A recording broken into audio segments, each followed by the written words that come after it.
Hey, want to hear some scary, spooky, and mystery stories?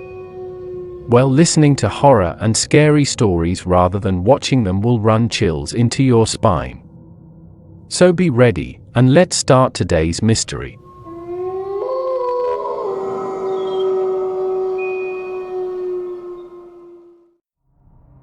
On the 8th of March 2001, the body of a high school student was found in a building that was still under construction.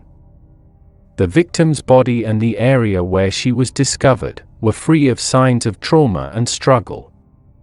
There was very little blood at the scene as well. The victim's personal belongings were intact, and no money was taken.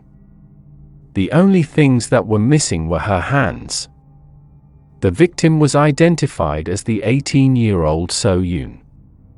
So-yoon was working part-time at a clothing store on the night she was murdered. She was last seen in the store at 8:20 p.m. At 8:35 p.m., someone called the store, but nobody picked up. This was strange, as So-yoon should have been there to pick up the call. Therefore, the police believe that the crime must have taken place shortly after 8:20 p.m. Unfortunately, there was no CCTV footage or eyewitnesses. The next day, on the 9th of March, a man went to a nearby river to collect water for his car when he saw two white objects floating on the water. He realized that the white objects were hands. Because they were so pale, he initially thought that the hands were from a doll or mannequin. However, he had a gut feeling that something was wrong and called the police. The hands were later confirmed to be human hands, and the DNA matched So-yoon's. The police only had two pieces of evidence: the axe that was found at the scene, stained with So-yoon's blood, and a pen that was given as a branded free gift during a car company's promotion. Police narrowed down the suspects to people who had access to the construction site, as the public was unlikely to enter the site, especially at night. The police decided to question the construction worker, Mr. Lee, who found So-yoon's body under odd circumstances. Mr. Lee reported to work late that day, yet no one found So-yoon's body before Mr. Lee did. The police found scratches on Mr. Lee's hand that looked like nail scratch marks, as if someone had clawed at his hand. The shoe print found on So-yoon's neck also loosely matched the pattern of the sole of Mr. Lee's shoes. However, due to a lack of evidence, Mr. Lee was never arrested. It was later revealed that the picture of Mr. Lee's hand was taken 1 week after the murder, which meant that the scratches could have been caused by something else. The shoe print found on So-yoon's neck was also slightly different compared to the sole of Mr. Lee's shoes. With no other leads, the case went cold. Many years later, when a South Korean broadcast program, Want to Know That, released an episode about this case, an eyewitness came forward to speak to the production crew. At the time of the murder, she was only 10 years old. She was walking to her mother's car when a strange man approached her to ask for directions to the nearest washroom.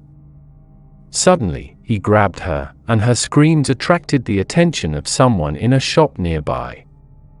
The man let go of her and she ran to her mother's car. Shortly after, she noticed that the same man had gone into one of the shops to talk to a woman.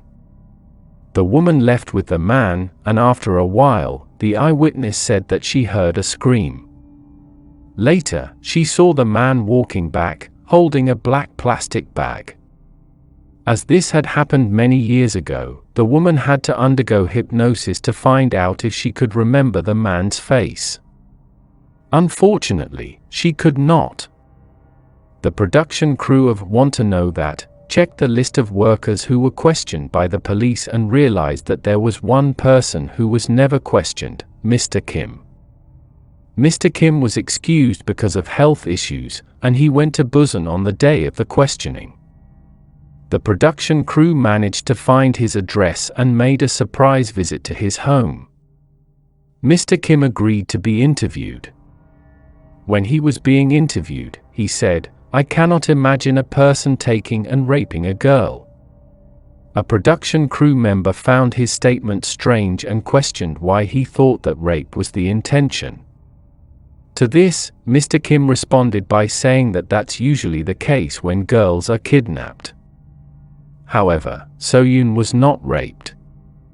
After the interview, the producers pointed out that Mr. Kim started to shake nervously when he was questioned about his statement. After 3 interviews with him, the producers decided that Mr. Kim may not be the murderer after all. In 2018, SBS News and Want to Know That had a collaboration that yielded new suspects. Perhaps the police shouldn't have narrowed their pool of suspects, and should have investigated So-yoon's friends more thoroughly. One of her friends, known only by the surname Hwang, had called her at around 8:30 p.m. This meant that Hwang was the last person who contacted her. At 8:35 p.m., when the phone in the shop rang, So-yoon did not pick up the phone.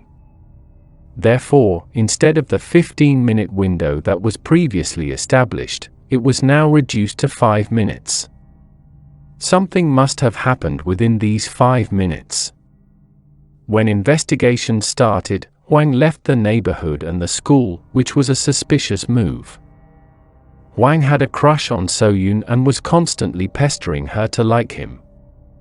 If So-yoon had repeatedly rejected him, there was a motive for Hwang to harm her.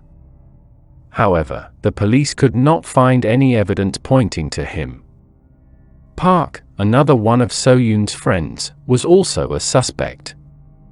He had written strange online posts regarding So-yoon's murder and did not go to school for a few days after So-yoon's death.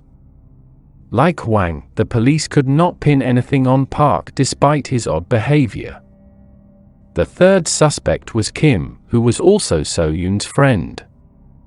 After news of her murder broke, Kim dropped out of school, changed his name, and completely went off the grid. The truth behind So-yoon's murder has not come to light. When So-yoon's mother was interviewed in Want to Know That's documentary, you could tell that she was still deeply affected by the loss of her child. Our hearts ache for her, and we hope that the truth will be revealed one day.